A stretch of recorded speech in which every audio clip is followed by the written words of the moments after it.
Leader TV में हिकु दफ़ो ॿीहर भले कार डॉक्टर साहब अॼु 17 अगस्त आहे 2022 ऐं जनरल ज़ियाउल हक़ खे 34 साल थी विया उनजे जहाज़ फाटण खे ऐं उनजे गुज़ारे वञण खे मूंखे हाणे जीअं त तव्हां उन सॼे अरसे में रहिया आहियो हिते पर ख़ासि करे 2-3 साल जेके भुट्टे साहिब जी फांसी ताईं ऐं उन खां पोइ मूंखे हिकिड़ी ॻाल्हि तव्हां ॿुधायो त अॼु जी नस्ल खे तव्हां जनरल ज़ियाउल हक़ जे बारे में छा छा ॿुधाइणु चाहियो था त what he has done to this nation and country?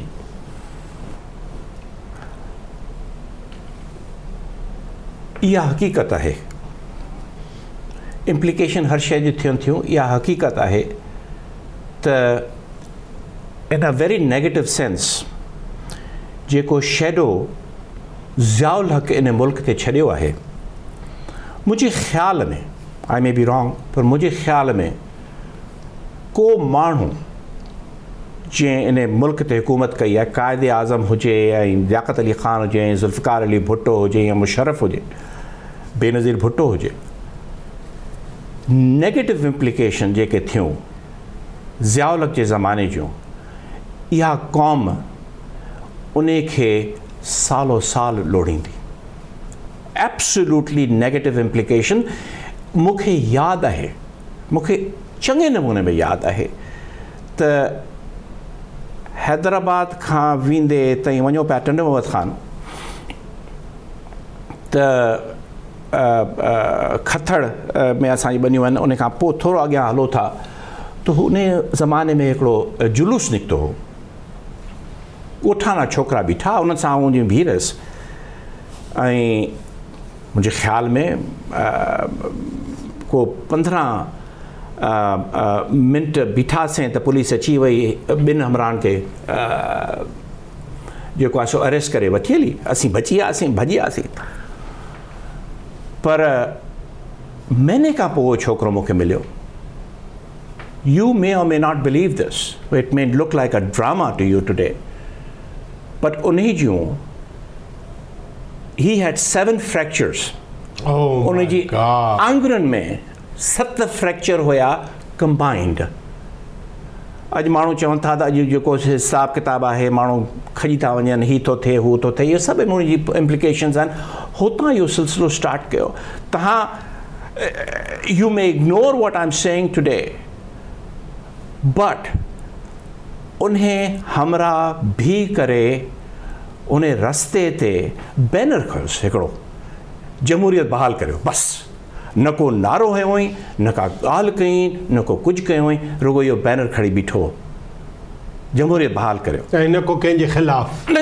जमहूरियत बहाल करियो हाणे जमहूरियत बहाल करणु जेको आहे सो ऑब्वियसली ज़ियाउल हक़ जे ख़िलाफ़ नारो हो पर कंहिंजे पर्सनल ख़िलाफ़ नारो कोन हुयो इट वॉज़ ओनली जमहूरियत बहाल करियो 7 fractures in his fingers ॿिया त कहिड़ा टॉर्चर हो 7 fractures in his fingers and मूंखे चवनि था त मुल्क सां मोहबत कर हाउ इहो कीअं थींदो मूंखे सम्झ में कोन थो अचे how does that happen how does that man transform into somebody who is absolutely in love with his country I don't think that's possible General Zia जो जेको हर माण्हू हर दिमाग़ ऐं उनजी मेमोरी ते वूंड लॻल आहे ठीकु आहे असां त उन दौर जा पॉलिटिकल वर्कर बि आहियूं असांखे नए नस्ल खे उन सिलसिले में छा सम्झणु खपे त असां ही बची किथां आया आहियूं सही ॻाल्हि त इहा आहे त हमेशह पास्ट में रहण सां नुक़सानु थींदो आहे को फ़ाइदो कोन थींदो आहे जे मां नई जनरेशन खे रुगो इहो ॿुधायां त केॾो ख़तरनाक टाइम हुयो MRD जी मूवमेंट जो ऐं ज़िया जी आमरियत केॾी ख़तरनाक हुई पर ॿियनि खे छॾे सिंधी क़ौम लाइ जेको चइबो त I would think you're living in a much better environment than your generation, your father's generation, at least your father's generation, if not your grandfather's generation. Your father's generation has gone through जिन माण्हुनि जेके political activist हुया, if nothing else, तव्हां उन्हनि जे experience मां सिखो ऐं move forward. पोयां ॾिसण मां जेको आहे सो को फ़ाइदो कोन थींदो. अॼोकी दुनिया ई मुख़्तलिफ़ आहे,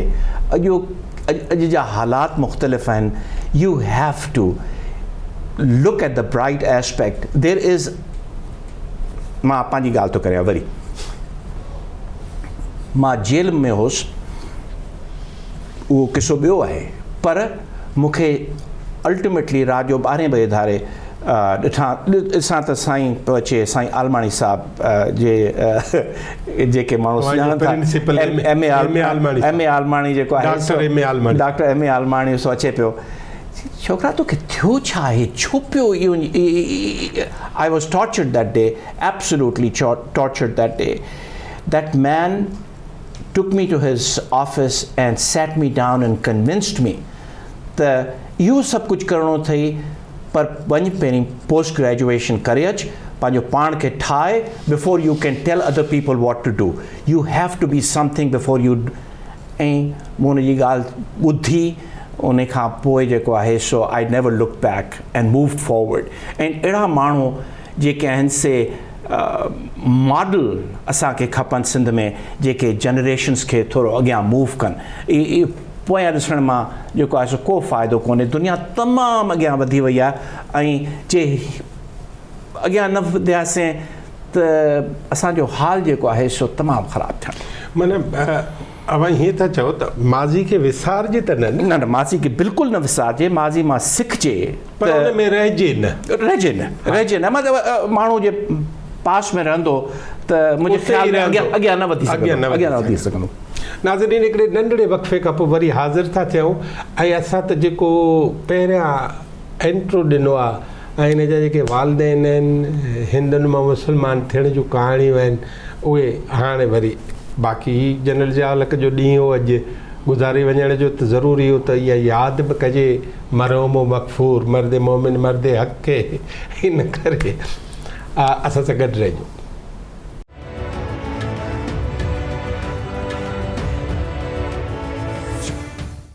नाज़रीन, हिकु दफ़ो ॿीहर भलेकार. डॉक्टर वलीद साहब, एम ए आलमाणी साहब जी, प्रोफेसर साहब जी ॻाल्हि तव्हां कई, ऐं अलाह साईं हुनखे हयाती ॾे, पंहिंजे दौर जो हिकिड़ो कैरेक्टर बि आइकन बि आहे, हुनजा पंहिंजा पंहिंजा हिसाब आहिनि, ऐं असांखे घणी शयूं ख़बर बि आहिनि. पर मां चाहींदुमि त सभ खां अवल तव्हां पंहिंजे फैमिली ट्री ते ऐं उन ते ॻाल्हायो, ऐं ईअं ॻाल्हायो ॼण त तव्हां ॾाॾे खां वालिद साहब, वालिदा, भेणूं, भाउर, इहे सभु कथा मुंहिंजे सुवालनि खां सवा. उन में ज़ाहिर आहे हू तमामु भला भला माण्हू आहिनि. सो शमसुद्दीन शेख साहब जहिड़ा माण्हू बि आहिनि, ऐं असां हुनजी दिफ़ा कंदड़ बि रहिया आहियूं, ऐं हू ब्लंट बि रहियो आहे. हुनखे त हुजणु फ़ौज में खपे. सो प्लीज़, इन में कुझु ग़लतियूं थींदियूं, सो उन जी मां माइटनि खां बि माफ़ी थो करां, ऐं जेको ॿुधण वारो जेको मूंखे करेक्ट कंदो उन खां माफ़ी थो वठां. सो असीं ॾाढी चवंदी नौ मुस्लिम, ऐं तव्हांखे जेको आहे सभु गुनाह माफ़ु आहिनि, तव्हांजी 7 पीढ़ियुनि खे गुनाह माफ़ु आहिनि, त इहे सभु जन्नत में वेंदव. सो बहरहाल, ॾाॾो, ॾाॾी ऐं नानो 3 मुस्लमान थिया. नानी जेका आहे सा हसन अली अफंदी जी मुंहिंजे ख़्याल में ॾोहिटी आहे. सो इन्हनि सभिनी जी ज़िंदगियूं तमामु इंट्रस्टिंग आहिनि. पहिरीं ॾाॾो सतराम दास मुंहिंजे ख़्याल में नालो हुउसि, ऐं ॾाॾी जो नालो हो पंहिंजो, मूंखे विसरे थो वरी, ॿार इन जी किताब लिखण जी ॻाल्हि कई आहे. हा, नंदी, हा, उन किताब लिखियो अथई. सो उहो किताब आहे. बहरहाल, नंदी या नंदनी, हा, that is, I think that was her name. बहरहाल, इन्हनि जी शादी नंढी उमिरि में थी. इन्हनि खे 5 धीअरूं ऐं 2 पुट हुया. वॾो पुटु जेको डॉक्टर ज़ियाउद्दीन शेख हैदराबाद में, ऐं नूरुद्दीन शेख मुंहिंजो कज़न ऐं नजमुद्दीन शेख जेको फॉरेन सेक्रेटरी हुयो सो मुंहिंजो कज़न हुनजा हुते ऐं उन खां पोइ जेको आहे सो मुंहिंजो पीउ जेको आहे सो the last son first son and the last son which में 5 फुफियूं उन ज़माने में कॾहिं सोचां थो त अजीब थो लॻे पियो त इहा जेका ख़िलाफ़त जी तहरीक शुरू थी ऐं इन ते जेको आहे सो मोहम्मद अली मौलाना मोहम्मद अली ऐं शौकत अली उहो जेको सिलसिलो शुरू कयो त माइग्रेट करे वञो ॾाॾे चयो त बाबा हाणे त इस्लाम बचाइणो आहे ऐं जेको आहे सो ख़िलाफ़त बचाइणी आहे त मां त वञां थो किथे थो वञी तो उन ज़माने में जहाज़ में चढ़ी जेको आहे सो तुर्की वियो या पहिरीं वियो मदीने हुतां तुर्की विया ॾाढी चयो त मां जेको हैदराबाद में अकेली कोन वेंदुसि मां वञा थी अड़े तूं अकेली कीअं वेंदी 2 ॿार नंढा वठी जेको आहे सो पाण बि जेको आहे सो महीने खनि खां पोइ जहाज़ में चढ़ी करे हली हिते they both joined somewhere in middle east हुते ई रहिया काफ़ी स्ट्रगल कयूं मुंहिंजी 2 पियूं जेके आहिनि हिकिड़ी त मुंहिंजे ख़्याल में हुते पैदा थी पंहिंजो टर्की में हिकिड़ी सऊदी अरब में पैदा थी ऐं पोइ मुंहिंजे ख़्याल में काफ़ी साल हुते हुया जॾहिं उहो ख़तमु थियो माफ़ु कजो ख़िलाफ़त वारो ड्रामो त वीचारा मोटी आया ऐं अची वरी हकीम हुयो so that is why he went because उन सम्झो त मां कॉन्ट्रीब्यूट करे सघंदुसि हकीम हुयो ऐं अची पंहिंजी ज़मींदारी शुरू कई पंहिंजी हिकमत शुरू कई ऐं टने मोहम्मद ख़ान जे वेझो ॿधियो हुयुसि ऐं ऑफकोर्स मुसलमान थियो त हुअसि 2 ॿिया भाउर से मुसलमान कोन थिया 2 भेणूं हुयुसि से बि मुसलमान कोन थियूं ऐं 47 में इहे सभु माइग्रेट करे बॉम्बे हलिया विया सो इन हिसाब सां चई सघे थो त 75% of my family is still Hindu and still in India Bombay में आहिनि कुझु गुजरात में आहिनि कुझु अहमदाबाद गुजरात में आहिनि बहरहाल ऐं ॾाढो हिते रहियो सो उन जो औलाद जेको आहे सो फुफियुनि खे उन ज़माने में चित फुफी हिकिड़ी चयो डॉक्टर दाऊद पोटा जी ज़ाल उमर बिन मोहम्मद दाऊद पोटा जी ज़ाल जेका आहे सा ख़तीजा जे अदयूब कंदी हुई मुंहिंजी फुफी हुई से उन ज़माने में चयो त मूंखे एडमिशन मिलियो आहे मां वञा थी अलीगढ़ पढ़णु सो ॾाढी चयो त मां तोखे अकेलो कीअं छॾियां सो हिकिड़ी नंढी धीअ खे वठी पंहिंजो हली वई अलीगढ़ उन सां ऐं चई त मां हीअ वञे थी पढ़णु रोज़ मां घर वेठी आहियां मां छा करियां सो हुते मिडवाइफरी जो कोर्स कई पाण सो जॾहिं मोटी आया त मुंहिंजी फुफी त ख़ैर हुई ग्रेजुएट पर पाण बि ग्रेजुएट हुई मिडवाइफरी जी ऐं हिते अची पंहिंजी प्रैक्टिस शुरू कई सो हैदराबाद में प्रैक्टिस कंदी नालो हुअसि फातिमा डॉक्टर फातिमा डॉक्टर हुई अलाए छा हुई सॾाईंदा डॉक्टर हुया सो पार्टीशन जॾहिं थियो त पोइ जेको आहे सो हिकिड़ो स्कूल हथ कई घर जे वेझो हूंदो हो स्कूल मूंखे यादि आहे कच्चे में उनखे फातिमा स्कूल जेके नाले सां स्टेशन रोड ते सो हुते उहो स्कूल हलाईंदी ऐं जेको आहे सो ईअं इहो ॾिठोसीं दिस इज़ माई पंहिंजो ग्रैंड फादर्स नाने जी तरफ़ां नानो जेको हो सो फातिमा मुंहिंजी ॾाॾी थी न फातिमा मुंहिंजी ॾाॾी ग़ुलाम फातिमा जेका नंदनी हुई हा ऐं ॾाॾो तव्हांजो शमसुद्दीन शेख सतराम दास उहो थियो शमसुद्दीन शेख उन छा कयो शमसुद्दीन शेख जेको आहे सो ज़मींदारी कई ऐं जेको आहे सो हिकमत कई ऐं that is what he did all his life after he came back from पंहिंजो हुतां जॾहिं मोटी आयो ऐं ख़िलाफ़त जो चकर ख़तमु थियो मोटी आयो उन खां पोइ जेको आहे सो हिकमत कई ऐं जेको आहे सो ॿारनि खे पढ़ाई ऑफकोर्स पर असांजी अजीब ॻाल्हि इहा आहे त family is completely and totally dominated by females हिते स्ट्रॉन्ग कैरेक्टर अजीब ॻाल्हि इहा आहे त स्ट्रॉन्ग कैरेक्टर जेको आहे सो औरत जो आहे औरत हमेशह जेको आहे सो मां जॾहिं बि रिकॉल करियां थो इहा फैमिली त अम्मा जी मतिलबु फातिमा ग़ुलाम फातिमा जी ॻाल्हि थिए थी ॾाॾे जी ॻाल्हि खणी कोन थी थिए अच्छा ग़ुलाम फातिमा जेका हुई हीअ हुई हीअ कई इहो अकम्पलिश कई इहो कराई ॿारनि खे पढ़ाई इहो कई so it is completely and totally dominated which was slightly different पर मुंहिंजे ख़्याल में उन में शायदि हिंदू इन्फ्लुएंस बि हुयो पर बहरहाल हिकिड़ी इम्पोर्टेंट ॻाल्हि पंहिंजो सभिनी इन ख़ानदान खे सभिनी खे मुसलमान करण वारो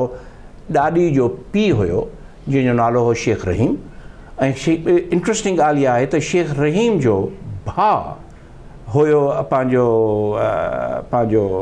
आचार्य कृपलाणी जेको कांग्रेस जो प्रेसिडेंट हुयो जॾहिं पार्टीशन थियो आचार्य त जाओ त हिते हूंदो न हैदराबाद में जाओ हैदराबाद में पढ़ियो हैदराबाद में उन खां पोइ जॾहिं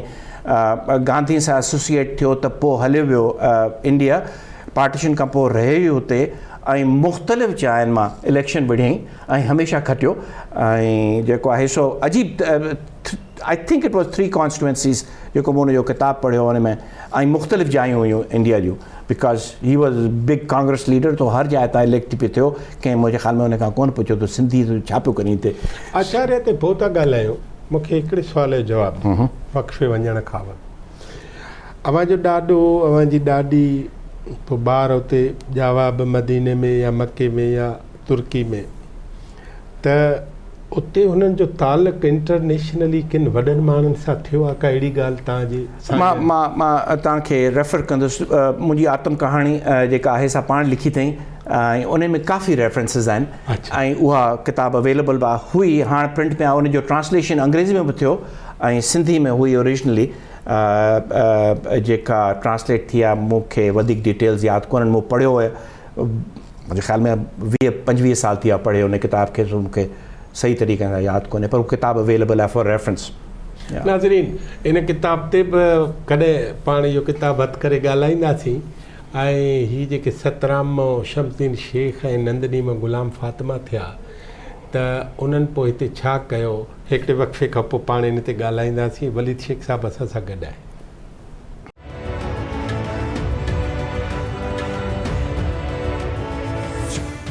नाज़रीन हिकु दफ़ो ॿीहर भलीकार असां सां डॉक्टर वलीद शेख साहिबु उहो मौजूदु आहे ऐं आचार्य कृपलाणी ताईं ऐं हू अॻिते हली त आॾवाणी फैमिली जो बि ज़िक्र अचिणो आहे ऐं हैदराबाद ऐं हीराबाद जा ज़िक्र अचणा आहिनि पर मां चाहींदुमि त जनाब वलीद शेख साहिब खां साईं पोइ तव्हां जॾहिं ॼावा आहियो ठीकु आहे तव्हां त मुस्लमान ॼावा आहियो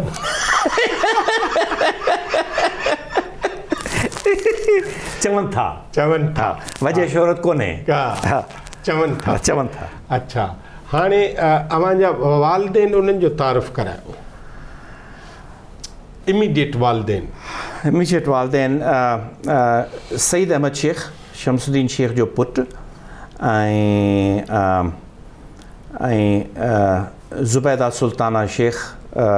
पाण में कज़न्स आहिनि ॿई ऐं उहे मुंहिंजा पीउ ऐं माउ आहिनि ऐं मुंहिंजो पीउ जेको हो सो हार्टिकल्चरिस्ट हुयो ऐं टंडीजाम मां जेको आहे सो मास्टर्स कई तॾहिं त कॉलेज हूंदो न तॾहिं कॉलेज हूंदो हा तॾहिं कॉलेज हुयो ऐं स्टार्ट कयूं सकरनि मां ऐं टंडीजाम में फिनिश कई पहिरीं सकरनि में हूंदो हुयो सो मूव थियो पंहिंजो टंडीजाम में ऐं हुतां ग्रेजुएशन कई उन खां पोइ जेको आहे सो कुझु वक़्तु हैदराबाद म्यूनिसिपल कॉर्पोरेशन में कमु कई एज़ देयर डायरेक्टर पार्क्स या को नमूनो अहिड़ो हुयो उन खां पोइ ट्रेनिंग ते हलियो वियो वर्ल्ड बैंक जी ट्रेनिंग ते वॉशिंगटन DC उन ज़माने में 60s में जॾहिं लेट 60s में जॾहिं वियो हो पंहिंजो वॉशिंगटन त अजीब ॻाल्हि लॻंदी अलाए किथे हलियो बाबू सो असांखे सभिनी खे छॾे वियो हिते असीं हिते वियासीं ऐं जेको आहे सो he was gone for about I would think 15-16 महीना मोटी आयो मोटी आयो वरी अची साॻी नौकरी कई हालांकि ट्रेनिंग जेका आहे सा इंडस्ट्रियल डेवलपमेंट बैंक नमूनो जी ट्रेनिंग हुयसि पर कमु साॻियो अची कई पर हुतां ई रिटायर कई ऐं पंहिंजी ज़मींदारी कंदो हुयो नंढी ज़मींदारी हुई पंहिंजो इन टनिवत ख़ान बुलंद शाह करीम वारे रस्ते ते पुराणी ज़मींदारी उहा ई जेका माइटनि छॾी ऐं थोरी ज़मीन जेका हुई सा खथड़ में उहा ज़मींदारी कंदो उन मां असां सभिनी खे पालियईं ऐं मदर जेका आहे सा उन जी स्टोरी तमामु इंट्रस्टिंग आहे बिकॉज़ असांजो नानो ऑफकोर्स नंढपण में मुसलमान थियो पर कंहिंखे कोन ॿुधाई ऐं हैदराबाद में वॾो थियो हैदराबाद में स्कूल वियो कॉलेज वियो पर ही वॉज़ ब्राइट इनफ मूंखे वधीक डिटेल ख़बर कोन्हनि अमां ॿुधाईंदी आहे पर कीअं उन ज़माने में जेको आहे सो हिमत थियसि त बॉम्बे जे ग्रैंड कॉलेज मेडिकल कॉलेज में उन ज़माने में which was considered as the best medical school उन ज़माने में हुते वियो आहे हुते MBBS कई अथई ऐं इहो क्लेम आहे मां इहा ॻाल्हि मूंखे पक कोन्हे पर क्लेम इहो आहे त पहिरियों मुसलमान MBBS डॉक्टर जेको आहे सो पाण हूंदो नूर शेख सो ऐं हैदराबाद में उन ज़माने फ़क़ीर जे पिण में इन जा घर हूंदा ऐं पर हो तमामु एक्टिविस्ट पॉलिटिकल एक्टिविस्ट ऐं हुते इहो ज़मानो आहे अर्ली 30s जो ऐं हुते जेको आहे सो एक्टिविज़म में अंग्रेज़ कावड़जी पिया माना इहो फर्स्ट वर्ल्ड वार ऐं सेकंड वर्ल्ड वार विच में इहा ॻाल्हि आहे ऐं हुते जेको आहे सो गोरा कावड़िया त भॼी अफ़गानिस्तान हलियो वियो दोस्तनि सां गॾु 10, 12, 15 पाण में हुया 3-4 साल हुते रहियो ऐं हुते पंहिंजी डॉक्टर थी वियो प्रैक्टिस कई हुते ऐं पोइ गुरुनि खे ख़बर पई त हुते रहनि था त जेको आहे सो इंसिस्ट कयूं त इन्हनि खे वापसि करियो या इन्हनि खे पंहिंजे मुल्क मां कढो सो चयूं त मोटी त कोन वेंदासीं मारिजी वेंदासीं सो हुतां विया आहिनि रशिया ऐं सोवियत यूनियन हूंदी उन ज़माने में No, that is not Soviet Union. That is Russian state. हाँ 17 में ठहियो न 17 में ठहियो Soviet Union हाँ 17 it should be Soviet Union yes Soviet Union में कुछ वक़्तु रहिया छॾियो बि तॾहिं हूंदो न त जहिड़ो ज़ाहिर शाह तहिड़ो ज़ार exactly right so हुते कुझु वक़्तु रहिया हुतां पेरिस में आहिनि पेरिस खां वरी मोटी अची हमरा जेको आहे सो ठक जेको आहे सो फ़क़ीर जे पिण पहुतो कीअं पहुतो कहिड़े जहाज़ में आयो कीअं आयो उन ज़माने में फ़क़ीर जे पिण पहुतो फ़क़ीर हा एग्ज़ैक्टली ऐं मदर ॿुधाईंदी आहे त चई त मां इन करे आयुसि जो दुनिया जी सभिनी खां सुहिणी जाइ जेका आहे सा सिंध आहे सो मोटी वञिबो ऐं हुते हिकिड़ी माई रहे थी जेका मुंहिंजी माउ आहे she is the most beautiful person in the world and सभिनी खां सुहिणो मुल्क जेको आहे सो सिंध आहे बहरहाल हिते आयो हिते जेको आहे सो अची शादी कई 2 ॿार थियसि म्युनिसिपैलिटी जॉइन कई ऐं उन खां पोइ कुझु माण्हू सुञाणंदासीं सो वरी काबुल हलियो वियो सो कामयाबु प्रैक्टिस कई बिकॉज़ हुते जेको आहे सो हिते जेको आहे सो अञा बि हुकूमत पाकिस्तान ठहियो कोन हो सो अञा बि अज़ाब में हुया सो इन चयो त हितां निकिरो ऐं हलियो वियो काबुल में ॾाढो he became very successful he was the doctor of the palace for 23-24 years ऐं हुते ई रहिया हुते ई सभु ॿार थियसि उन बादशाही महल जो ज़ाहिर शाह जो बाक़ाइदे पर्सनल फिज़िशियन थियो आख़िर में ऐं हुते ई रहियो ऐं हाणे पोइ जॾहिं पाकिस्तान आज़ादु थो थिए त पंहिंजे घरनि ते झंडा हई पाकिस्तान जा ऐं पाकिस्तान अफ़गानिस्तान जी ठहे कोन पई उन ज़माने में त इन खे ॾाढा मैसेज आया त इहो न कर कि त मुंहिंजो मुल्क आज़ादु थियो मां कीअं न करियां I have to do this ऐं झंडा हुते हुते झंडा आहीं छो ज़ाहिर शाह चयुसि त जे इहे झंडा हणंदे त निकर मुल्क मां सो दे किक्ड हिम out basically he was kicked out ऐं अची इहे 5 ॿारनि सां कराची पहुतो ऐं साईं ॿार कहिड़ा कहिड़ा हुते ॼावा आहिनि ॿार हुते 3 ॿार ॼावसि ऐं 2 ॿार पहिरीं हुयसि हितां जॾहिं वियो नंढा नंढा हुयसि मुंहिंजी माउ हुन में शामिल हुई ऐं ही ॿार पाण में मुंहिंजी माउ जेका आहे सा न को उर्दू ईंदी हुअसि न को सिंधी ईंदी हुअसि हैदराबाद जी पर रुॻो ॻाल्हाईंदा हुअसि फ़ारसी पाण में माउ ऐं पीउ सां फ़ारसी ॻाल्हाईंदा पाण में फ़ारसी ॻाल्हाईंदा ऐं अञा बि जेको आहे सो उनखे सही तरीक़े सां न को सिंधी ॻाल्हाइणु अचे न को उर्दू ॻाल्हाइणु अचे पर बहरहाल फ़ारसी अचेसि थी फ़ारसी बाक़ाइदे अचेसि फ़ारसी बान आहे फ़ारसी बि ॻाल्हाए थी पछतो सम्झे थी ऐं जेको आहे सो हिते आयो हिते उनखे 3 ईयर डेप्यूटेशन ते लेफ्टिनेंट कर्नल ठाहियोसि कराची CMH में नौकरी ॾिनोसि एज़ाज़ी डॉक्टर हुयो हुते कमु कंदो हुयो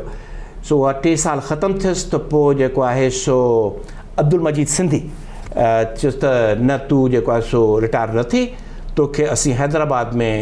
पंहिंजो ठाहियूं था पंहिंजो सिविल सर्जन सो हैदराबाद आयो सिविल सर्जन थियो अची हैदराबाद में 3 साल अली मोहम्मद अंसारी जेको आहे सो हुनजो रजिस्ट्रार हूंदो हुन ज़माने में हा सो